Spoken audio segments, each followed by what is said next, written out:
Hey everyone, welcome back to AI with Aslam. आज का topic बहुत जरूरी है हर एआई यूजर के लिए, how to use AI responsibly. AI tools अब हमारी रोजमर्रा की जिंदगी का हिस्सा बनते जा रहे हैं।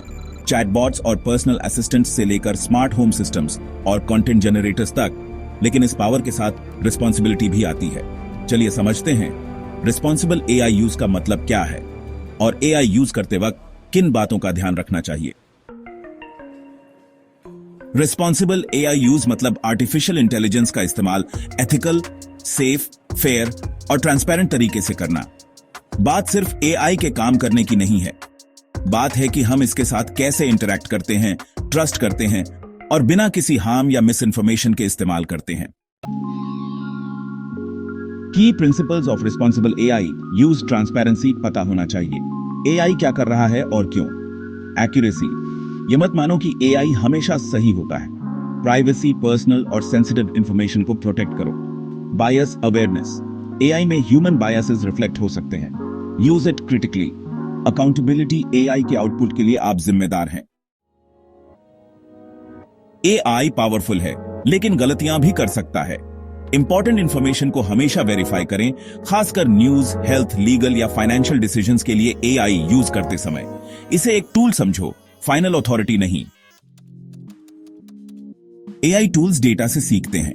कुछ प्लेटफॉर्म्स आप जो टाइप करते हैं उसे स्टोर कर सकते हैं। पर्सनल इन्फो, पासवर्ड्स या सेंसिटिव बिजनेस डिटेल्स कभी भी एआई चैट या ऐप में शेयर मत करो, खासकर अगर वो फ्री या अननोन टूल हो। एआई लिख सकता है, समराइज कर सकता है, आइडियाज जनरेट कर सकता है, लेकिन वो कॉन्टेक्स्ट इंसानों की तरह नहीं समझता। ये एक्सपेक्ट मत करो कि ये ह्यूमन एक्सपर्टीज को रिप्लेस कर देगा। इसे अपनी थिंकिंग को सपोर्ट करने के लिए यूज करो, रिप्लेस करने के लिए नहीं। एआई रियल वर्ल्ड डेटा पे ट्रेन होता है और उस डेटा में बायस हो सकता है। अगर आप ओपिनियंस, रिकमेंडेशंस या कुछ भी पीपल या कल्चर से रिलेटेड पूछ रहे हैं, क्रिटिकल थिंकिंग यूज करो। एआई आउटपुट को बिना सवाल पूछे फैक्ट मत मानो। अगर आप कंटेंट क्रिएट करने के लिए एआई यूज कर रहे हैं, राइटिंग, इमेजेस, वीडियोस, तो आप आउटपुट के लिए रिस्पॉन्सिबल हैं। एडिट करो, वेरीफाई करो और ट्रांसपेरेंट रहो, सिर्फ कॉपी पेस्ट मत करो। और अगर आप इसे बिजनेस या पब्लिक कॉन्टेक्स्ट में यूज कर रहे हैं, तो लोगों को बताओ कि एआई यूज्ड हुआ है। टर्म्स एंड यूसेज पॉलिसीज पढ़ो। कुछ tools free AI generated content के कमर्शियल यूज की परमिशन नहीं देते। कुछ आपका डेटा अपने मॉडल्स इंप्रूव करने के लिए स्टोर कर सकते हैं। हमेशा समझो कि आप किस चीज के लिए अग्री कर रहे हो। आप अपनी डेली लाइफ में रिस्पॉन्सिबली एआई कैसे यूज कर सकते हैं।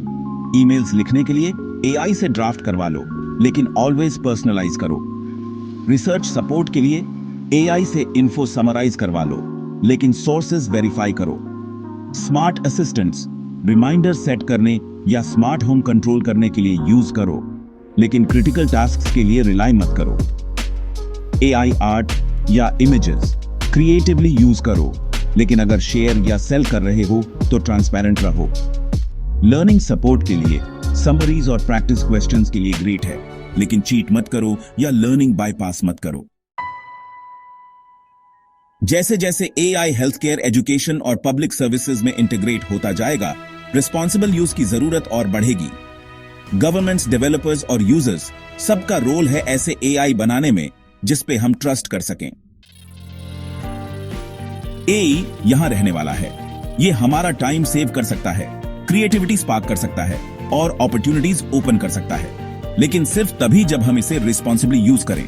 तो अगली बार जब आप अपना फेवरेट एआई टूल ओपन करें तो याद रखें, be smart, be safe and stay in control.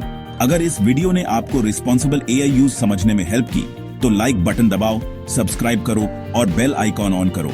और एआई कंटेंट के लिए, एआई एथिक्स या यूसेज टिप्स के बारे में क्वेश्चंस हैं, कमेंट्स में डाल दो, मैं हमेशा पढ़ता हूं।